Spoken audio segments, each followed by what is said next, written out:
विशेषतः काल आणि आज मराठवाडा आणि पश्चिम महाराष्ट्र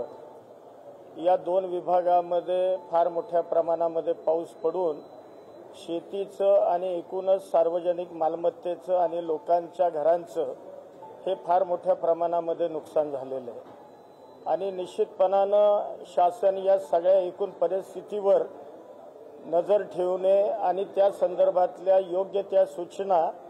संबंधित जिल्हा प्रशासन असेल, विभागीय आयुक्त असतील यांना या संदर्भामध्ये त्या ठिकाणी सूचना देण्यात आलेल्या आहेत। खरं तर मे महिन्यापासून राज्यामध्ये आपण सर्वदूर हा त्या ठिकाणी झालेला पाऊस बघतोय आणि मे महिन्यापासूनच राज्यामध्ये शेतीचं आणि शेतकऱ्यांचं फार मोठ्या प्रमाणामध्ये नुकसान झालेलं सुद्धा आपण सगळेजण बघतोय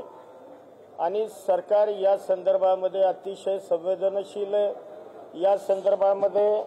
साधारण खरीप 25 मध्ये शेती पिकाच्या नुकसानीसाठी मदत म्हणून 31.64 लाख शेतकऱ्यांना आजपर्यंत 2215 कोटी रुपये मदत ही मंजूर सरकारने केलेली आहे। आजच आम्ही त्या ठिकाणी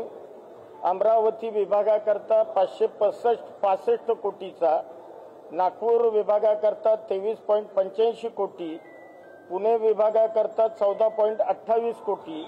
आणि छत्रपती संभाजीनगर विभागाकरता 721.57 कोटी आणि नाशिक विभागाकरता 13.77 कोटी रुपयाचा जार आजच आम्ही वितरित करतोय। या संदर्भामध्ये शासन निश्चितपणानं आणि सगळे मंत्रीगण आणि राज्याचे